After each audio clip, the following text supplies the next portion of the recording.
"I suppose you have heard the news, Basil," said Lord Henry on the following evening, as Hallward was shown into a little private room at the Bristol, where dinner had been laid for 3. "No, Harry," answered Hallward, giving his hat and coat to the bowing waiter. "What is it? Nothing about politics, I hope. They don't interest me. There is hardly a single person in the House of Commons worth painting, though many of them would be the better for a little whitewashing." "Dorian Gray is engaged to be married," said Lord Henry, watching him as he spoke.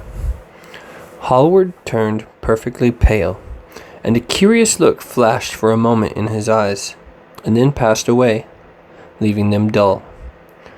"Dorian? Engaged to be married?" he cried. "Impossible." "It's perfectly true." "To whom?" "To some little actress or other." "I can't believe it. Dorian is far too sensible." "Marriage is hardly a thing that one can do now and then, Harry," said Hallward, smiling. "Except in America. But I didn't say he was married. I said he was engaged to be married. There is a great difference. I have a distinct remembrance of being married, but I have no recollection at all of being engaged. I am inclined to think that I was never engaged." "But think of Dorian's birth, and position, and wealth. It would be absurd for him to marry so much beneath him."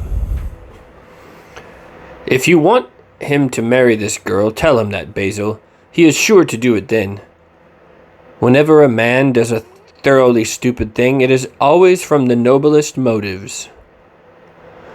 "I hope the girl is good, Harry. I don't want to see Dorian tried to some vile creature who might degrade his nature and ruin his intellect." "Oh, she is more than good. She is beautiful," murmured Lord Henry, sipping a glass of vermouth and orange bitters.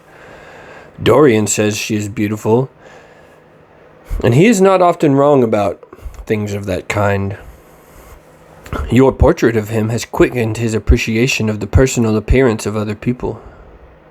It has had that excellent effect. Among others, we are to see her tonight, if that boy doesn't forget his appointment." "But do you approve of it, Harry?" asked Hallward, walking up and down the room, biting his lip. "You can't approve of it, really. It is some silly infatuation." "I never approve or disapprove of anything now. It is an absurd attitude to take towards life. We are not sent into the world to air out our moral prejudices. I never take any notice of what common people say, and I never interfere with what charming people do. If a personality fascinates me, whatever the personality chooses to do is absolutely delightful to me. Dorian Gray falls in love with a beautiful girl who acts Shakespeare and proposes to marry her. Why not? If he wedded Messalina, he would be none the less interesting.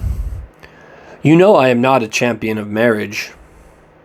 The real drawback to marriage is that it makes one unselfish, and unselfish people are colorless. They lack individuality. Still, there are certain temperaments that marriage makes more complex. They retain their egotism and add it to many other egos. They are forced to have more than one life. They become highly organized. Besides, every experience is of value, and whatever one may say against marriage, it is certainly an experience. I hope that Dorian Gray will make this girl his wife, passionately adore her for 6 months, and then suddenly become fascinated by someone else. He would be a wonderful study." "You don't mean all that, Harry. You know you don't. If Dorian Gray's life were spoiled, no one would be sorrier than yourself. You are much better than you pretend to be." Lord Henry laughed. The reason we all like to think so well of others is that we are all afraid for ourselves. The basis of optimism is sheer terror. We think that we are generous because we credit our neighbor with those virtues that are likely to benefit ourselves. We praise the banker, that we may overdraw our account and find good qualities in the highwayman in the hope that he may spare our pockets. I mean everything I have said. I have the greatest contempt for optimism. And as for a spoilt life, no life is spoiled but one whose growth is arrested. If you want to mar a nature, you have merely to reform it. But here is Dorian himself. He will tell you more than I can. My dear Harry, my dear Basil, you must both congratulate me, said the boy, throwing off his evening cape with its satin-lined wings and shaking each of his friends by the hand in turn. I have never been so happy. Of course it is sudden. All really delightful things are. And yet it seems to me to be the one thing I have been looking for all my life. He was flushed with excitement and pleasure and looked extraordinarily handsome. I hope you will always be very happy, Dorian, said Hallward. But I don't quite forgive you for not letting me know of your engagement. You let Harry know. And I don't forgive you for being late for dinner, broke in Lord Henry, putting his hand on the lad's shoulder and smiling.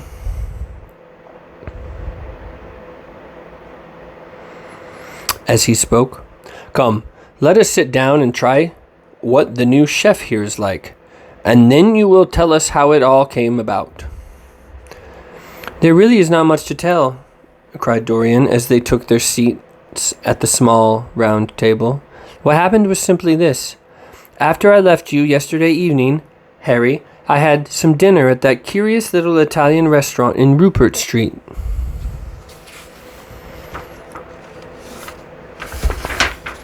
You introduced me to, and went afterwards down towards the theatre. Sybil was playing Rosalind. Of course the scenery was dreadful, and the Orlando absurd. But Sybil, you should have seen her. When she came on in her boy's dress, she was perfectly wonderful.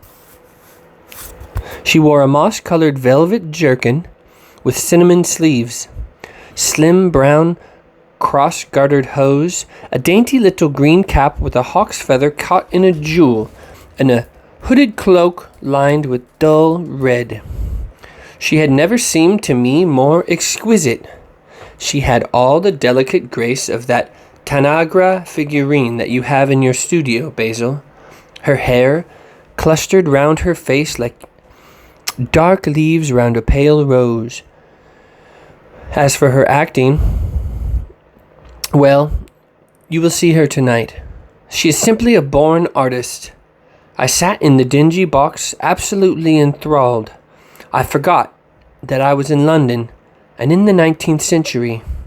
I was away with my love in a forest that no man had ever seen. After the performance was over, I went behind and spoke to her.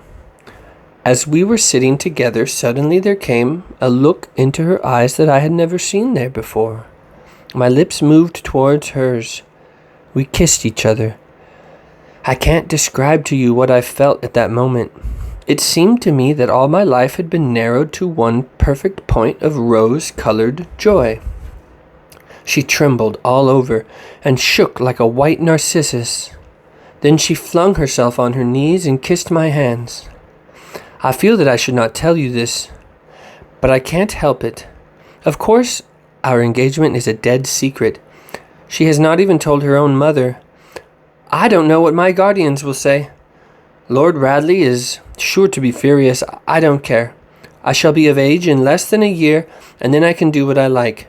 I have been right, Basil, haven't I? To take my love out of poetry and to find my wife in Shakespeare's plays. Lips that Shakespeare taught to speak have whispered their secrets in my ear. I have had the arms of Rosalind around me and kissed Juliet on the mouth. Yes, Dorian, I suppose you were right, said Hallward slowly. Have you seen her today? Asked Lord Henry. Dorian shook his head. I left her in the forest of Ardennes. I shall find her in an orchard in Verona. Lord Henry sipped his champagne in a meditative manner. At what particular point did you mention the word marriage, Dorian? And what did she say in answer? Perhaps you forgot all about it.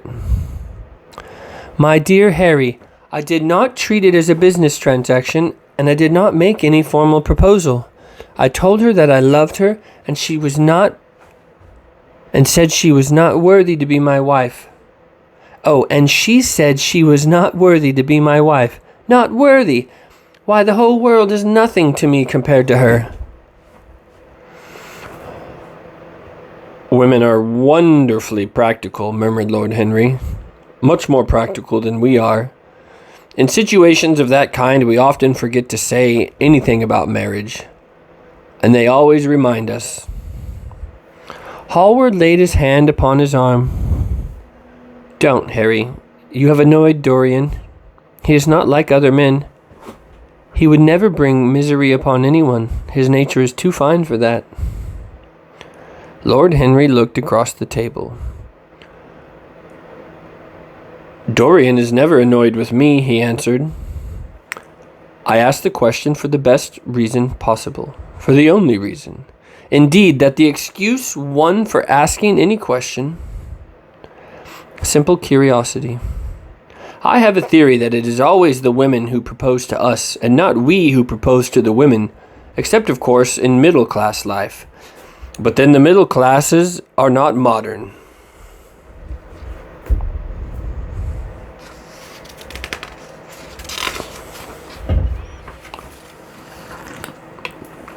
Dorian Gray laughed and tossed his head. You are quite incorrigible, Harry, but I don't mind. It is impossible to be angry with you. When you see Sybil Vane, you will feel that the man who could wrong her would be a beast without a heart. I cannot understand how anyone can wish to shame what he loves. I love Sybil Vane.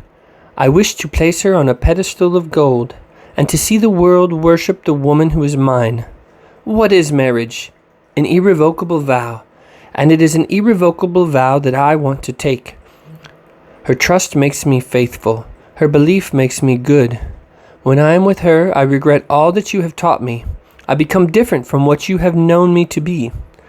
I am changed, and the mere touch of Sybil Vane's hand makes me forget you and all your wrong, fascinating, poisonous, delightful theories.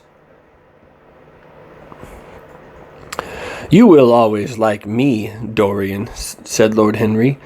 Will you have some coffee, you fellows?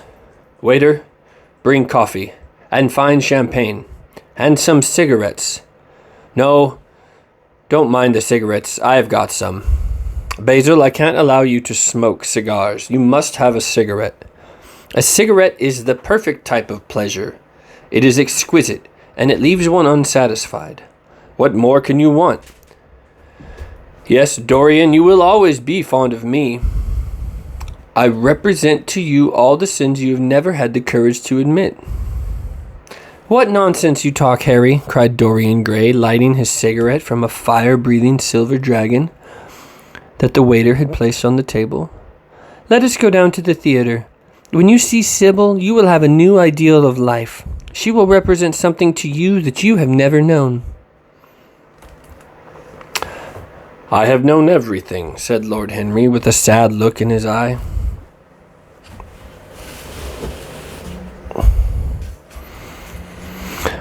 But I am always ready for a new emotion. I am afraid that there is no such thing, for me at any rate. Still, your wonderful girl may thrill me. I love acting. It is so much more real than life. Let us go, Dorian. You will come with me. I am so sorry, Basil, but there is only room for two in the brougham. You must follow us in a hansom.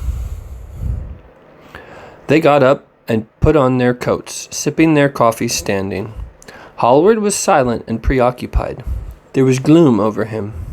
He could not bear this marriage, and yet it seemed to him to be better than many other things that might have happened. After a few moments, they all passed downstairs. He drove off by himself as had been arranged and watched the flashing lights of the little brougham in front of him. A strange sense of loss came over him.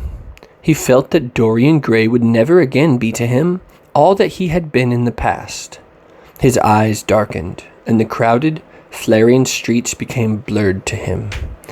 When the cab drew up at the doors of the theater, it seemed to him that he had grown years older.